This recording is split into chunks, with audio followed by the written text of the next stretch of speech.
പതിപ്പിച്ചുറപ്പിക്കണമേ. അഞ്ചാം സ്ഥലം, ശിമയോൻ ഈശോയെ സഹായിക്കുന്നു. ഈശോ മിശിഹായെ ഞങ്ങൾ അങ്ങേ കുമ്പിട്ട് ആരാധിക്കുന്നു. എന്തുകൊണ്ടെന്നാൽ വിശുദ്ധ കുരിശിനാൽ അങ്ങ് ലോകത്തെ രക്ഷിച്ചു. ഈശോ വളരെയധികം തളർന്നു കഴിഞ്ഞു. ഇനി കുരിശോട് കൂടെ മുന്നോട്ട് നീങ്ങുവാൻ ശക്തനല്ല.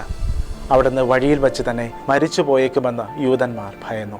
അപ്പോൾ ശിമയോൻ എന്നൊരാൾ വയലിൽ നിന്ന് വരുന്നത് അവർ കണ്ടു. കവറിൻകാരനായ മനുഷ്യൻ അലക്സാണ്ടറിന്റെയും റോപ്പോസിന്റെയും പിതാവായിരുന്നു. അവിടുത്തെ കുരിശ് ചുമക്കുവാൻ അവർ അയാളെ നിർബന്ധിച്ചു.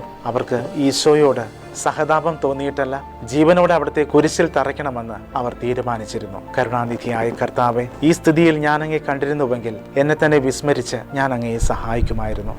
എന്നാൽ എൻ്റെ ഈ ചെറിയ സഹോദരന്മാരിൽ ആർക്കെങ്കിലും നിങ്ങൾ സഹായം ചെയ്തപ്പോഴെല്ലാം എനിക്ക് തന്നെയാണ് ചെയ്തത് എന്ന് അങ്ങ് അരുൾ ചെയ്തിട്ടുണ്ടല്ലോ. അതിനാൽ ചുറ്റുമുള്ളവരിൽ അങ്ങയെ കണ്ടുകൊണ്ട് കഴിവുള്ള വിധത്തിലെല്ലാം അവരെ സഹായിക്കുവാൻ എന്നെ അനുഗ്രഹിക്കണമേ. അപ്പോൾ ഞാനും ശിമയോനെ പോലെ അനുഗ്രഹീതനാകും.